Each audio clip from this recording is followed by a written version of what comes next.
The morning light of July in the year 387 BC spilled across the plains north of Rome, where the river Allia joined the broad flow of the Tiber. Mist hung low over the water, and the air was heavy with an uneasy stillness, the kind that always comes before catastrophe. To the north, a vast horde of warriors approached, their faces streaked with lime and war paint, their long hair shining like fire under the early sun. They were the Gauls, fierce tribesmen from beyond the Alps, and they had come to challenge the rising power of Rome. To the south, on a field hastily chosen and poorly fortified, stood the Roman army, summoned in panic, half-prepared, and led more by pride than by strategy. Within hours, one of the most humiliating defeats in Roman history would unfold, the Battle of the Allia.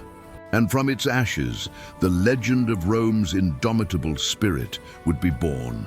For decades, the young Roman Republic had been expanding its reach across central Italy. It had fought the Etruscans, subdued Latin towns, and carved a reputation for strength and order. Yet beyond the northern hills, beyond the Apennines, there lived a people unlike any the Romans had faced. The Gauls were wanderers, warriors and settlers, drawn southward by fertile lands and the promise of plunder. Among them were the Senones, led by a chieftain named Brennus, tall, powerful, cunning, and relentless. Their clash with Rome began not from invasion, but from insult. The Etruscan city of Clusium, threatened by Gallic raids, appealed to Rome for help. The Romans, self-assured and eager to play protector, sent envoys to mediate. But when those envoys joined the Clusian defenders in combat, and one even slew a Gallic chief, they broke the sacred law of diplomacy. The Gauls demanded that Rome hand over the guilty men. Rome refused. That refusal sealed the city's fate. Brennus swore vengeance, and his horde began its march south, a tide of iron and fury rolling toward the heart of Latium. In Rome, news of the approaching army caused alarm but not fear. The Senate underestimated the danger. They had heard of these barbarians, but few had ever seen them. How dangerous could tribes from the north truly be? Confident, they levied a force of citizen soldiers and marched to meet the invaders before they reached the city. The chosen battlefield was at the confluence of the Allia and the Tiber. Open ground, familiar terrain, but utterly unfortified. It was a poor choice. The Romans were outnumbered, disorganized, and uncertain. Their commanders, the consular tribunes, failed to build entrenchments or secure the high ground. They lined their men up in the traditional formation, stretching their wings wide to avoid encirclement, but by doing so, they thinned the center of their army. The Gauls, meanwhile, assembled in silence. Then, without warning, their horns sounded. The clash that followed was swift and merciless. The Gauls charged like a thunderstorm, their spears gleaming, their war cries echoing across the plain. The Roman left wing, manned by untested recruits, broke almost immediately. Panic spread like wildfire. The center faltered. Men stumbled backward into the shallow river, desperate to escape. The Roman right fought bravely but was quickly outflanked. Within minutes, the battle turned into a massacre. Those who did not die by sword or spear drowned in the Tiber's muddy current. The field of Allia was strewn with Roman shields, broken standards, and the bodies of men who had barely understood what had happened to them. The survivors fled, some toward Veii, others back to Rome, spreading terror with every step. The Roman army had ceased to exist. Brennus stood upon the field of victory, surrounded by his warriors, and saw before him a prize greater than any he had imagined. The road to Rome lay open, undefended. No army stood between him and the eternal city. Without delay, he marched south, his men burning villages along the way, their laughter carrying on the wind like the sound of approaching doom. Inside Rome, chaos reigned. The defeat at the Allia was so sudden, so absolute, that no plan could be made. Many citizens fled, carrying their families and what little they could toward the countryside. The priests gathered the sacred objects and relics of the gods and hid them. The Senate ordered the defense of the Capitoline Hill, the symbolic heart of Rome, and urged the young and strong to man its walls. The elders, unwilling to abandon the city, dressed in their ceremonial robes and sat in the forum upon ivory chairs, waiting for whatever fate the gods would bring. It was a gesture both noble and tragic. When the Gauls arrived, they found the gates of Rome open and the streets eerily silent. At first, they thought it was a trap, but as they advanced cautiously, they saw no soldiers, no defenders, only empty houses and deserted temples. Then turning a corner, they entered the forum, and there they saw them, the senators of Rome, seated in perfect stillness, their beards long and white, their eyes unflinching. To the Gauls, they seemed like statues or gods carved in stone. A warrior approached one and reached out his hand to stroke the long beard. The old man struck him sharply with his staff. With a cry of rage, the Gaul drew his sword and cut him down. The spell was broken. In an instant, the slaughter began. Flames rose, houses burned, and the sacred heart of Rome was turned into a graveyard. Only the Capitoline Hill remained defiant. There, a small garrison of Romans, soldiers, senators, priests, held firm behind hastily built walls. The Gauls surrounded the hill and began a siege. For days they launched attacks, but the height of the hill and the determination of its defenders held them off. The Gauls then settled into a grim blockade, looting the city below and waiting for hunger to do their work. Famine soon took hold among the Romans trapped atop the Capitoline. They rationed food, drank from cisterns, and prayed for deliverance. Still, they did not yield. One night, under the cover of darkness, Brennus ordered a silent assault up the northern slope. A path steep and difficult, thought impassable. The Gauls climbed slowly, clutching roots and rocks, careful not to make a sound. At the top, the sentries slept, exhausted. Death was moments away from entering the citadel unnoticed, when suddenly a sound shattered the silence. The sacred geese of Juno, kept by the priests, began to cackle and cry. The defenders awoke, weapons in hand, and hurled stones and spears down upon the climbing Gauls. The attack failed, and the Romans rejoiced, believing the gods themselves had intervened to save them. From that night forward, the geese of Juno became immortal in Roman memory, a symbol of divine warning and protection.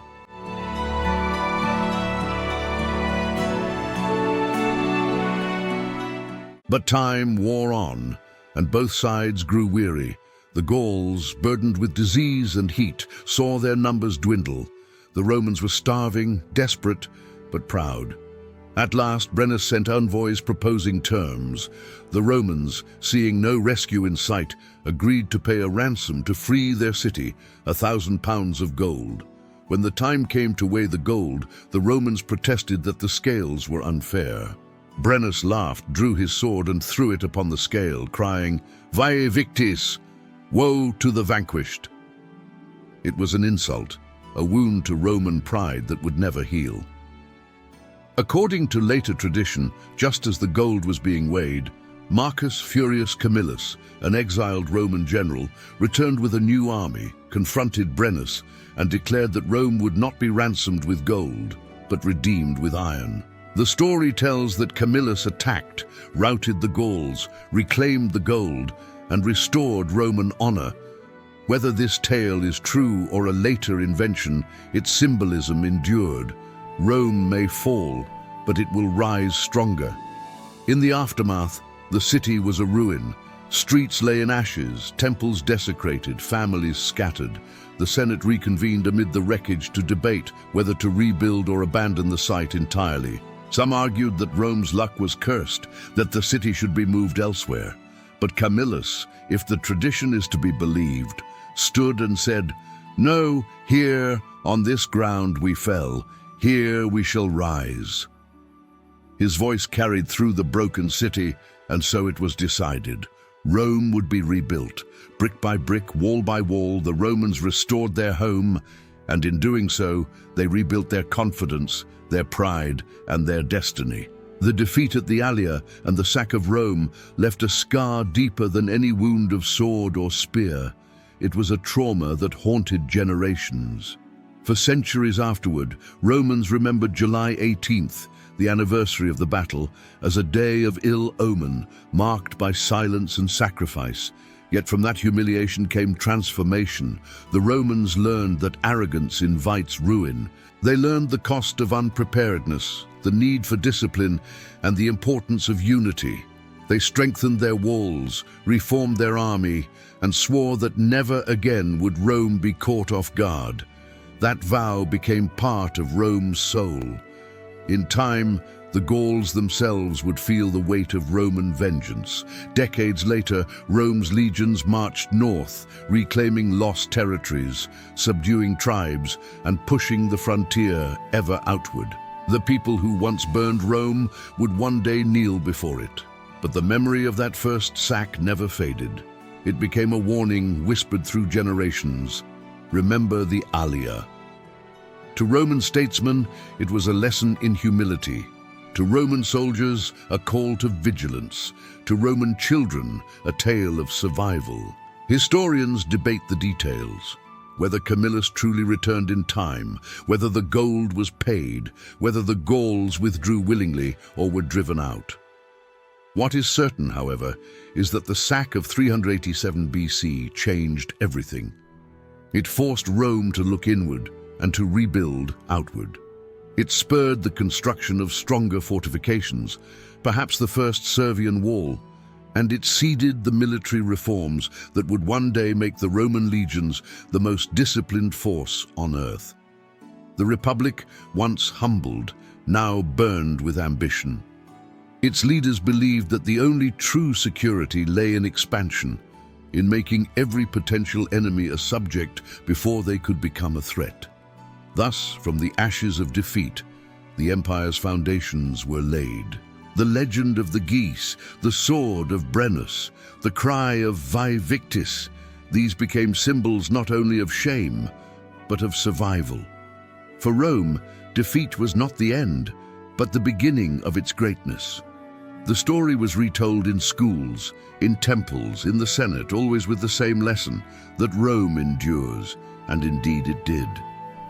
When later generations faced Hannibal at Cannae or the Goths at the gates of the empire centuries later, echoes of that ancient humiliation still resonated.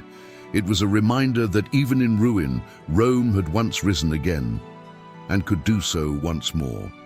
Imagine the city in those early years after the sack, half rebuilt, its people hardened by suffering, its youth growing up among ruins and ashes. Every wall they raised, every temple they restored, was an act of defiance. They turned memory into strength. The Capitol, where the geese had cried, became a symbol of divine favor. The Forum, once soaked in blood, became a monument to endurance. The Romans, ever proud, transformed their defeat into a sacred story, the myth of resurrection. Centuries later, historians like Livy and Plutarch would recount the tale not as tragedy, but as moral lesson. They spoke of discipline, virtue, and the will to rebuild.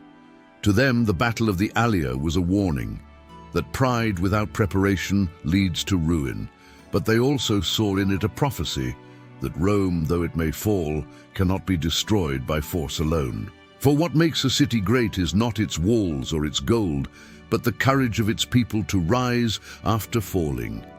As the centuries rolled on, the phrase Vae Victis lingered like a curse and a challenge. Woe to the vanquished, yes, but for Rome it became also a vow: we will never be the vanquished again. And so they weren't. Rome would go on to crush the Etruscans, subdue the Samnites, defeat Carthage, conquer Greece, and rule the world. Yet even at the height of its glory, when emperors ruled from palaces of marble and legions guarded frontiers thousands of miles away, the story of the Allia was still told, a reminder that empire was not born of triumph alone, but of loss, pain, and rebirth. The Battle of the Allia was not simply a military defeat, it was a crucible. It stripped away illusion and forced a people to define themselves. It showed that the true strength of Rome lay not in victory, but in the refusal to accept defeat. And that, more than any conquest or crown, is what made Rome eternal. So picture it one last time, the river Allia, quiet again under the summer sun. The smoke of burning houses drifting into the sky, the echo of Brennus's laughter fading into the hills. Rome lay in ruins, but beneath the ashes something greater stirred, the spirit of a civilization that would rise to dominate history itself. The Gauls marched north, their wagons heavy with gold, but the Romans remained, building, dreaming, vowing never to forget. Out of humiliation came resilience, out of ruin came empire. Out of one dark day by a river came the light of 1,000 years of Roman greatness. This then is the legacy of 387 BC, the day when Rome was broken and the day when Rome began to become Rome.